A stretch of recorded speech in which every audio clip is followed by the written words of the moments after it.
Hello, lovelies. This is Annette of AnnetteLeonard.com back again with Chronic Wellness. Thanks for being here. So I was remiss in not posting this video last week because last Tuesday was Rare Disease Awareness Day. And I have a rare disease. And my rare disease is antisynthetase syndrome. Yes, folks, it's a mouthful. And because antisynthetase syndromes, common abbreviation among patients is ASS, I think it's fair and reasonable to say that I feel like ass most of the time. Antisynthetase syndrome is quite uncommon. It is typical for less than 1 in 100,000 people to be diagnosed with antisynthetase syndrome. And it is more common in women than men, as with many autoimmune disorders. And we'll talk on other shows about why that might be the case, what the dominant theories about that are. And antisynthetase syndrome is a cluster of autoimmune diseases. It is an immune-mediated disease where the immune system causes inflammation across multiple systems. Predominantly, the one that most people tend to notice first is one of the myositis. So these are inflammatory myopathies of muscle tissues that typically cause muscle wasting diseases. So this is polymyositis, dermatomyositis, inclusion body myositis, juvenile myositis. I think I'm probably missing one there. And they are linked to autoantibodies that impact the proteins in our muscle tissue and burst the muscle fibers and then cause them to melt away. Additionally, this disease cluster is known to include polyarthritis, or inflammation of many joints, sometimes large, sometimes small. Also, a really kind of innocuous sounding but gnarly disease called mechanics hands. And when this was happening to me, my hands were so impacted I couldn't use them. They were like claws that I couldn't bend. I couldn't articulate. I couldn't open a door. I couldn't tie my shoe. I couldn't text on my phone. I couldn't type on a computer. Couldn't open a pill bottle, a drawer. I could hardly hold my toothbrush. I couldn't hold a pen. It causes the cuticles to pull away from the nail. It causes the fingers to swell to the point that then you can't bend them. It causes cracking across the whole fronts of the hands. I mean, it's just insidious. And if you can't get it under control, it is incredibly difficult to live with. And there aren't a lot of good solutions.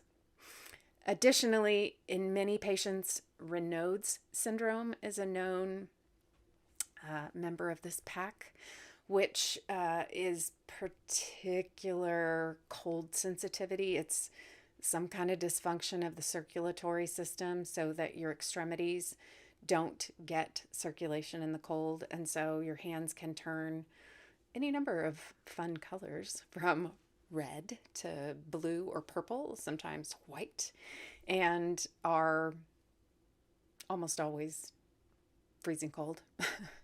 And additionally, interstitial lung diseases are a part of this ugly crew. So check, check, check, check, check for me. Lotto winner. I have all of these diseases that go along with this rare disease. And part of what is so challenging with rare diseases is your doctor may never have treated someone with this disease and therefore is relying exclusively on the literature to guide their diagnostic, prescriptive, procedural decisions about how to treat you as a patient.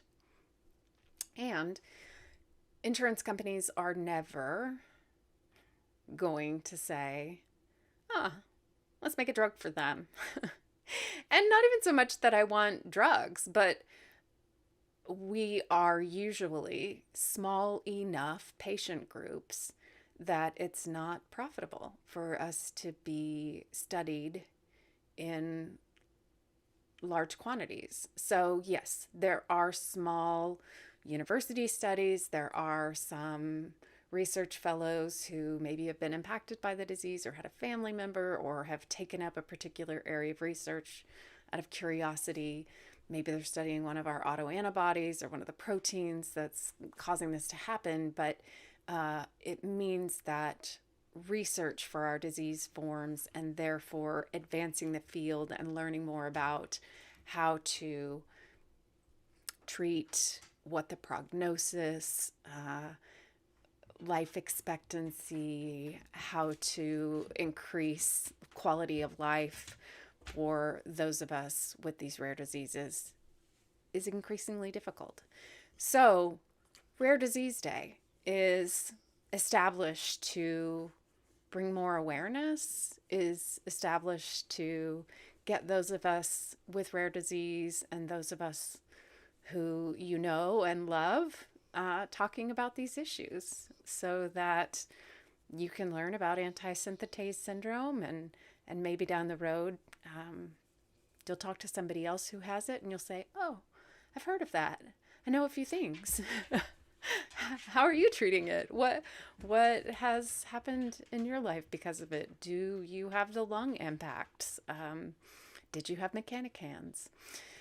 These are just a few thoughts. And if you have a rare disease, write it below in the comments. Tell us about your rare disease, because this is how we learn. This is how we find out about those 1 in 100,000, 1 in a million, 1 in 500,000 kinds of diseases.